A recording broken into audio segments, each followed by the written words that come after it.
Hello and welcome to World Talks on TVP World with me, Ashim Kumar.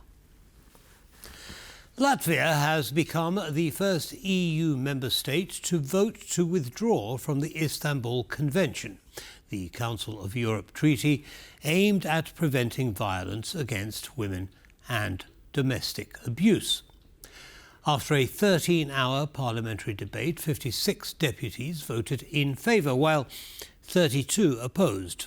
President Edgars Rinkēvičs now faces a decision on whether to sign, challenge or ask for reconsideration. Joining us to discuss the political and social ramifications is Magdalena Jakubowska, Vice President of the Res Publica Foundation. Welcome back to TV World. Good to see you. Thanks for taking the time. Good to see you. Thank you for having me. It's a pleasure as always. So, this convention was ratified in 2014. It's 11 years since its ratification. First, what does it say? This document is very important in terms of the protection of women and children rights against violence, domestic violence. It sets the rules. Because nothing but that, it sets some kind of a number of rules, how to build the system in the member states of the alarming of reporting on domestic violence, and it also shows how important and that we should consider women's rights and children's rights as human rights. So this is mostly this. The rights and not to have violence inflicted on them. Is that right? Yes. Okay. Indeed. But surely there was and is or there are already laws in place that should stop or punish any domestic abuse or domestic violence or violence against women or violence against children, and there are remedies already in place. Why do we need this convention? So this is kind of a international standards. Many of the countries, of course, have their bills and all the legal framework for this, but for the violence and protection from the violence.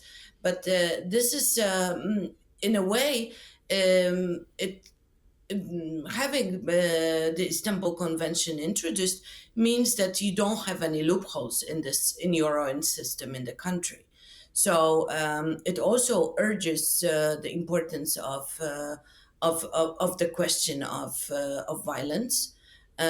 So, of course, many countries and all of the countries have internal legal framework for that, but this assures that the country conforms also to the standards that the Council of Europe has set. Okay, so the convention's been in force for 11 or so years now. What's taken Latvia so long to sign out of it? There are many reasons to that, and Latvia is not the only country that has this issue. We must remember that, for example, in Poland, the Istanbul Convention has also had a long way to go before ratification. And for example, in Lithuania, this is still not ratified. So, it's not in force. It's ratified, but not in force so far. The process is long. The question of ratification takes a long time. You have to, usually in the countries, you have to have 2/3 majority for that, and so on and so forth. So many of the countries also have to do it via this popular voting. Yes, but Latvia had already ratified it, Magda. Latvia had already ratified. Has already. So why wait 11 years before this vote was taken? Yes, it ratified it last year. I mean, like, it entered into force in Latvia. So it's after a year now, the decision is to withdraw from the convention.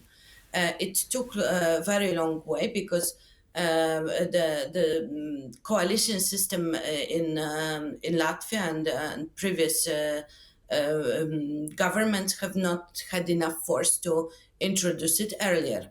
Also, it's to be honest, not the very first priority for many countries to have it. It's of course a sign of growing democracy. However, with Latvia, it took way longer. And as I said, Latvia is not the only one country that has these issues. Understood. Now, what was the argument put forward for pulling out of this convention? I mean, it was a fair margin of deputies that voted to pull out, 56 to 32, I believe. What was the reason behind this? Yes, to many extents, one of the reasons, of course, is this populist agenda about gender and understanding the convention, but many of the far right parties, and this is not only Latvia again; it's in many other countries said as well that this convention also sets some rules for going away from nuclear families or understanding family as man and wife, but it also sets the rules for different understanding of the gender, which is not true. The Council of Europe has been very clear that there is nothing around that, and none of this very popular among many Russian-sponsored narratives questions about the genderization or this gender ideology being set in the discourse. It's none of this cases. This convention is very much focused only about the human rights and the right to defend from the violence. So there's nothing about gender ideology or different genders in the convention. Is that correct? That's correct. Nothing like that. However, this is very often used as an argument by populists, those extreme rights. This is fueled directly from the Kremlin. Therefore, it is very easy to play this argument in many countries, and it shows that this is the standard narratives that are spread around the countries where far-right parties come to power or win. Understood. Now, what does this mean? I mean, do you expect other countries within the European Union to do the same thing that Latvia has done, or do you think Latvia is a one-off? I think for now, Latvia is a one-off. Of course, I'm expecting that it won't help Lithuania to also ratify the convention. However, we can see that in Poland, it has already changed. The former government that was a far-right government has tried to also withdraw from the convention. Now this government has decided to pull out from all the withdrawal decisions that have already been taken, and up until there are some majorities in governments around EU member states. Latvia will remain the only one. I'm not expecting, some massive changes to this document. Understood. Magdalena Jakubowska, thank you very much, as always, for sharing your analysis with our audience. Have a good evening. Thank you very much. Have a good one. Thank you. Bye-bye. And that brings us to the end of this episode of World Talks. Goodbye.